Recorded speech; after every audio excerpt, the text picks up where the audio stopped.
Shalom, saudara-saudara yang sama dikasihi Tuhan. Senang bisa berjumpa pada kesempatan kali ini bersama dengan saya, Pendeta Rizal Butulinggi, dalam program Mimbar Keluarga Kristen. Kita akan belajar satu poin sebagai anak-anak Tuhan, bagaimana kita terus bertumbuh dari hari ke hari semakin lebih baik, bertumbuh dalam tuntunan Tuhan. Itu tema kita kali ini. Kita akan belajar dari 1 Samuel pasal 3 ayat 1 sampai 23. Sekalipun demikian kita tidak bisa dilepaskan dari pasal-pasal sebelumnya, khususnya pasal 1 yang berbicara tentang siapa Samuel atau latar belakang dari Samuel itu sendiri. Nah, kita perhatikan, saya memberikan satu ilustrasi atau gambaran. Ini modelnya piramida, tapi sebenarnya ini adalah gambar pohon, bahwa berbicara tentang pertumbuhan dengan mudah atau lebih mudah kita mengerti atau membayangkannya, menggambarkannya dengan sebuah tanaman atau pohon tumbuhan yang terus bergerak naik. Ketika pohon itu sehat ya, pasti selalu bergerak naik atau bertumbuh semakin tinggi. Nah, pada bagian pohon itu dalam proses pertumbuhan ada 3 bagian penting untuk bisa kita bedah di sana atau kita lihat dalam memperhatikan atau mengenali diri kita dalam proses pertumbuhan dalam tuntunan Tuhan. Bagian pertama adalah akar, batang, dan buah. Nah, ini bisa kita pilih di sana. Bagian akar di bawah tanah sebagai penyangga, sebagai dasar dalam pohon itu bertumbuh, kemudian ada batang, dan di atas ada ranting, daun, atau saya berikan nama buah di atas. Ini 3 bagian penting dalam melihat proses pertumbuhan itu. Nah, bagian pertama, akar. Nah, kita perhatikan di bagian akar ini ada 3 hal yang saya akan sampaikan. Yang pertama adalah kesetiaan. Nah, kita melihat ke belakang, 1 Samuel pasal 1 ayat 1 sampai 3. Saya ringkaskan saja.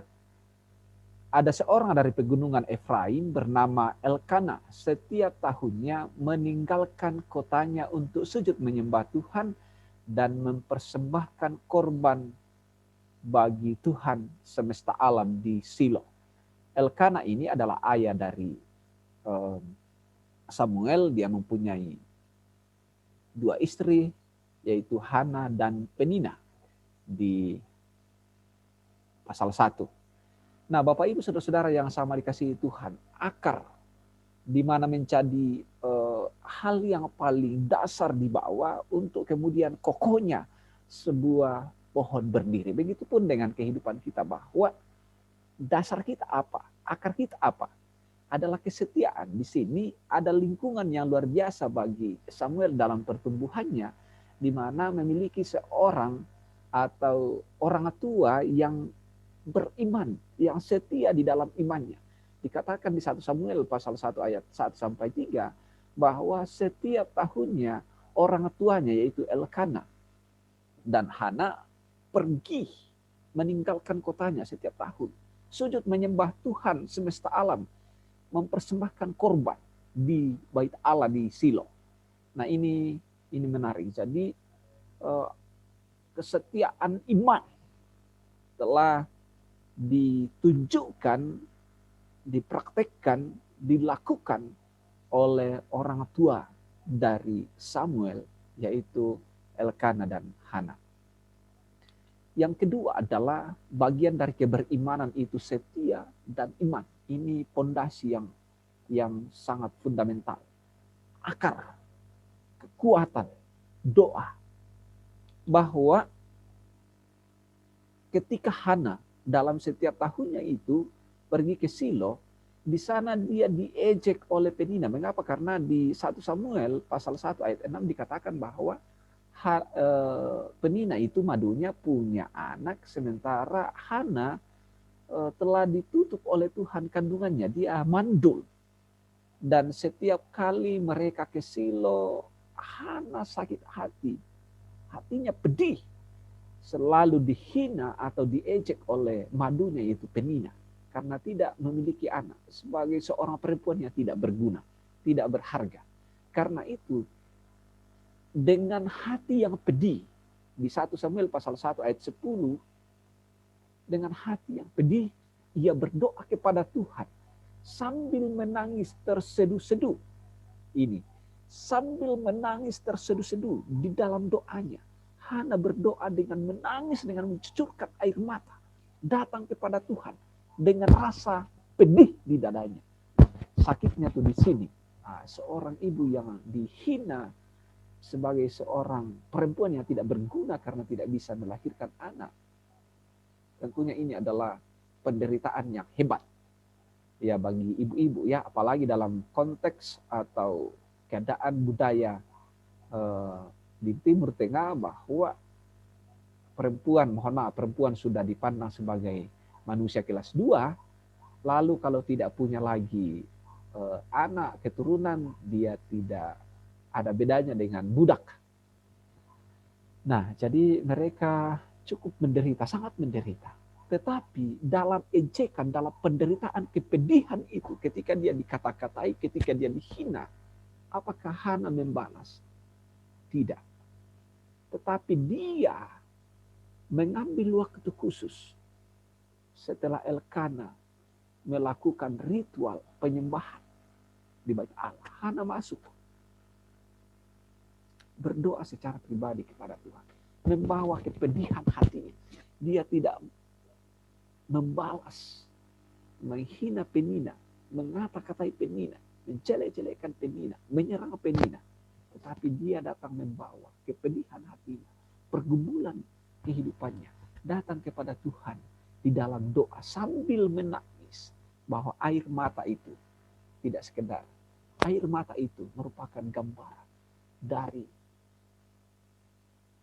kepedihan Hana, datang curhat kepada Tuhan. Bahkan di ayat 12-13 dikatakan di sana, Hana terus-menerus berdoa, bibirnya tidak berhenti bergerak-gerak. Bibirnya, bahkan Imam Eli memandangnya sebagai seorang yang mabuk, orang gila. Karena seharian di bait Allah, menangis terseduh-seduh, bibirnya bergerak-gerak, dan Imam Eli memandangnya sebagai seorang mabuk. Tetapi apa kata Hana? Saya tidak mabuk, saya tidak minum anggur dan miras lainnya. Tetapi saya menyampaikan isi hati saya kepada Tuhan. Luar biasa. Ini akar, ini pondasi, ini besi yang sangat kuat di dalam proses pertumbuhan itu. Dibangun dari iman, kesetiaan dan doa. Dan yang ketiga adalah pengharapan, hope. Bahwa sekalipun Hana menyadari bahwa dirinya sudah mandul, mati haid, tetapi tidak ada yang mustahil bagi Tuhan. Tuhan memperhatikan hambanya ini dan akan memberikan anak laki-laki. Pisau cukur tidak akan mengenai kepalanya dan akan kuserahkan kepadamu. Ini pengharapan yang luar biasa seorang Hana, bahwa jika Tuhan berkenan memberikan seorang anak laki-laki, anak laki-laki itu akan diserahkan kepada Allah, akan diberikan kepada Allah. Dan di ayat 18, biarkanlah hambamu ini mendapatkan belas kasihan daripadamu. Ini sebuah pengharapan yang luar biasa. Sekali lagi dibangun dari akar yang kuat, yaitu iman. Penyerahan diri secara total kepada Allah. Bahwa Allah memperhatikan hambanya yang hina. Allah peduli. Dan apa yang menjadi keprihatinan, apa yang menjadi kerinduan terbesar Hana. Dia meyakini bahwa Tuhan pasti jawab.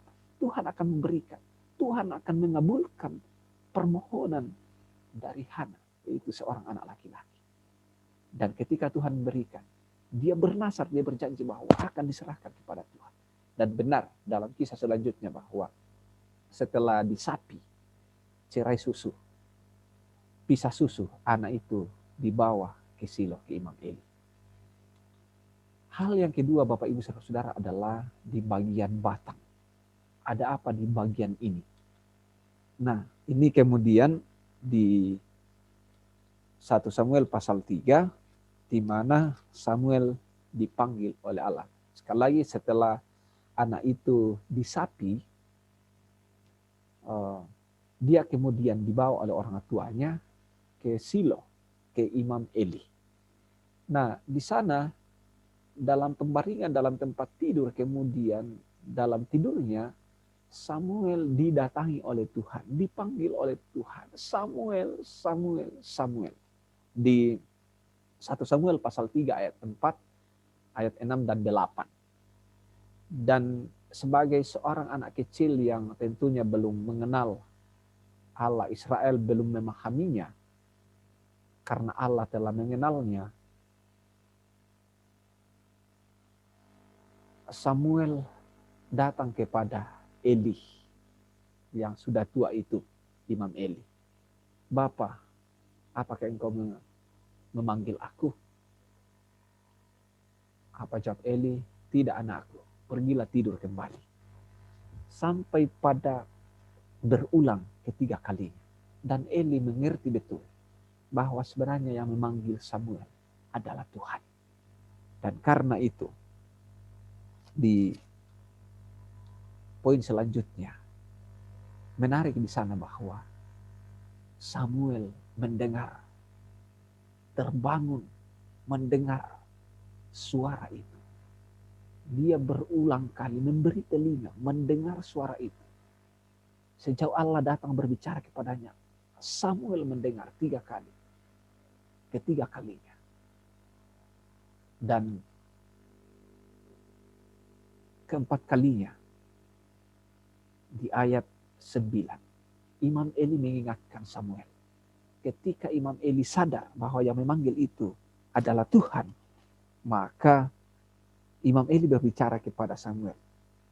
Jika suara itu datang memanggilmu, berkatalah Eli kepada Samuel, pergilah tidur. Dan apabila ia memanggil engkau, katakanlah, berbicara Tuhan, sebab hambamu ini mendengar.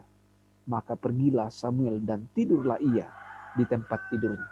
Menarik bahwa Samuel ini sangat taat kepada Imam Eli. Dia punya pembimbing rohani yang mendampingi dia, yang mengarahkan dia, memperkenalkan suara firman Allah yang datang kepadanya. Jawablah, ya Allahku, berbicaralah sebab aku mendengar. Dan ketika suara itu, Allah datang keempat kalinya menjumpai Samuel, berbicara kepada Samuel di ayat ke-10. Lalu datanglah Tuhan, berdiri di sana dan memanggil seperti yang sudah-sudah. Samuel, Samuel. Dan Samuel menjawab, berbicaralah sebab hambamu ini mendengar.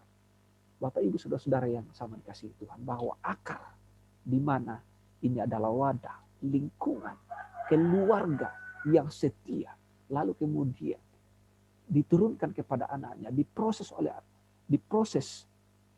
oleh Tuhan, dibimbing oleh Tuhan sendiri dengan pembimbing rohani,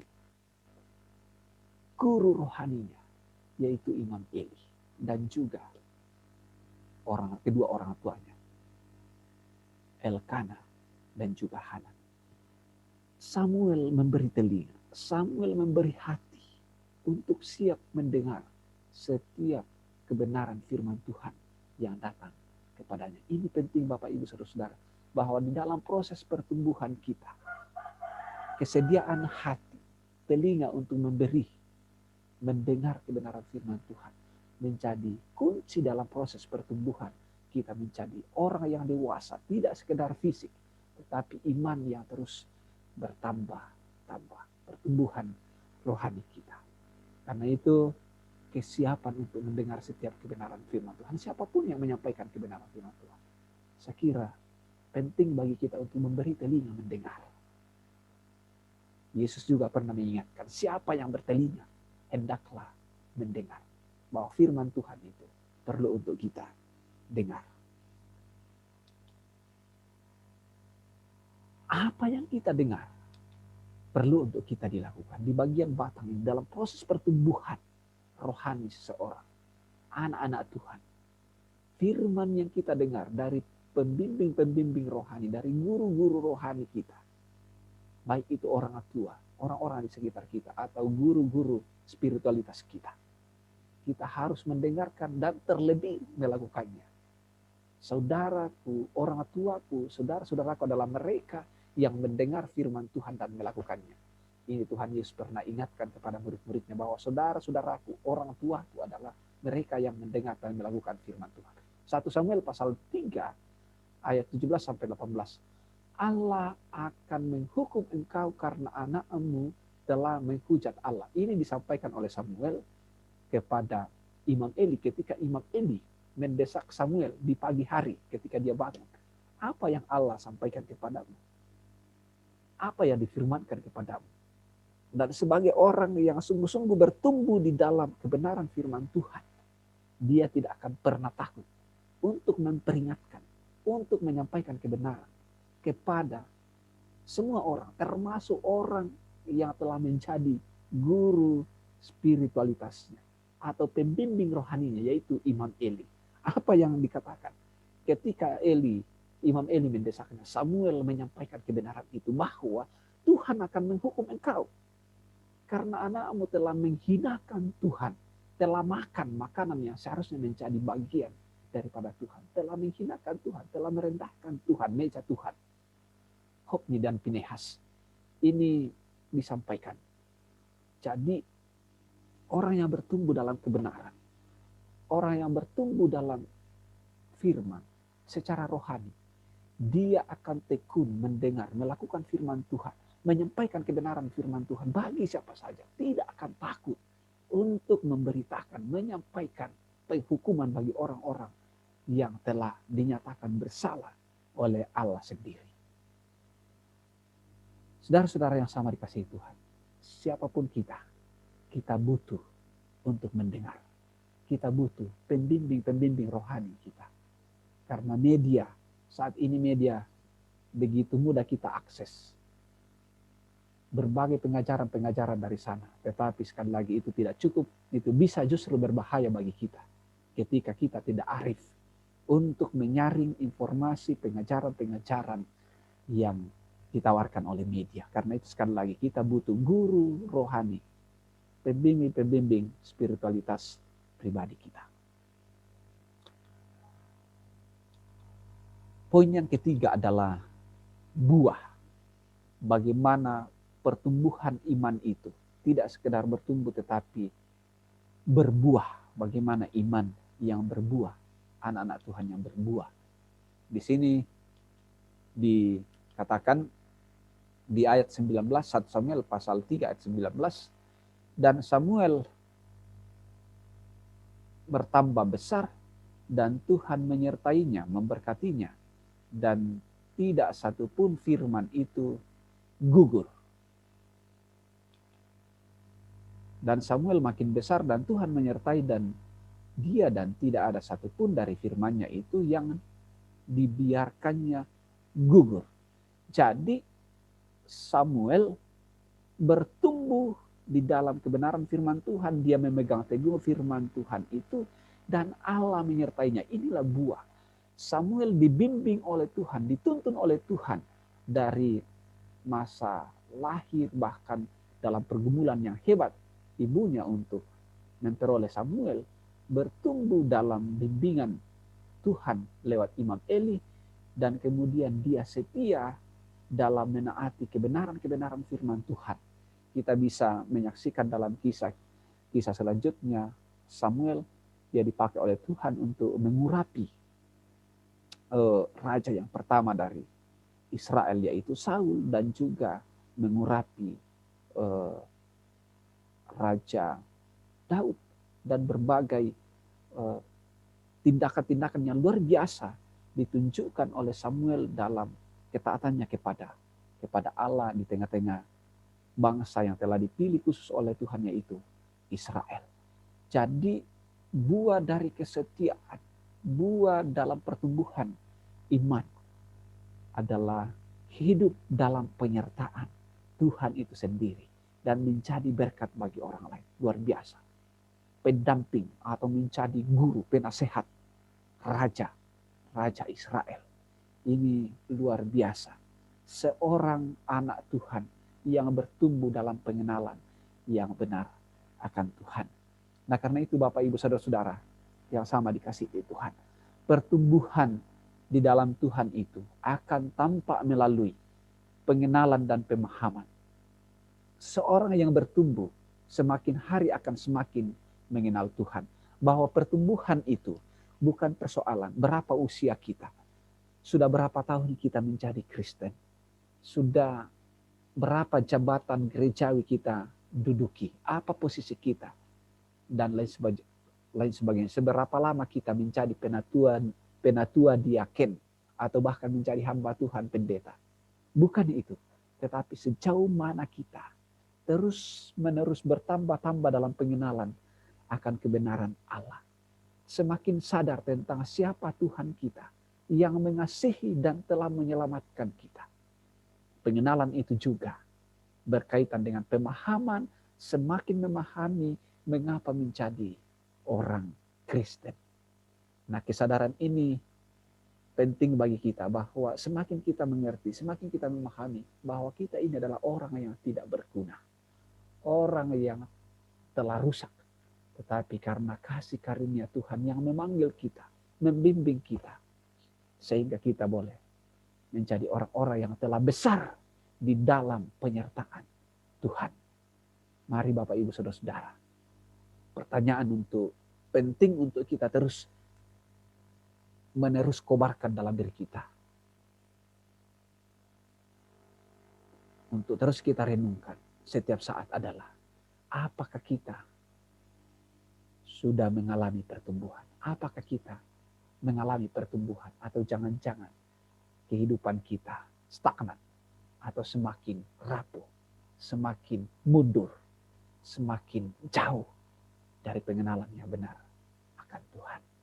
Mari bersama merenung.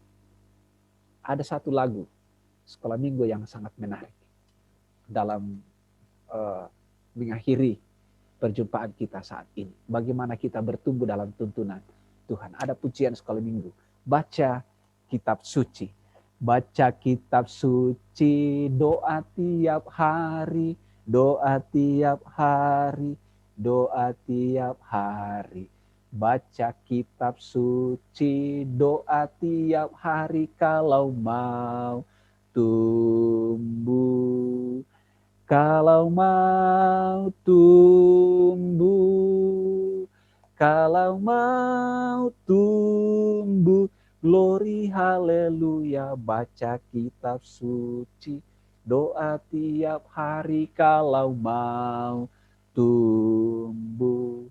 Jadi Bapak Ibu Saudara-saudara, kalau mau bertumbuh secara rohani, secara iman kepada Tuhan, baca firman Tuhan, kenali firman-Nya, mendalami firman Tuhan, berdoa setiap saat, meminta tuntunan penyertaan Roh Kudus untuk menolong kita memahami, mengerti, dan menghidupi firman-Nya. Selamat bertumbuh terus-menerus di dalam kebenaran firman Tuhan.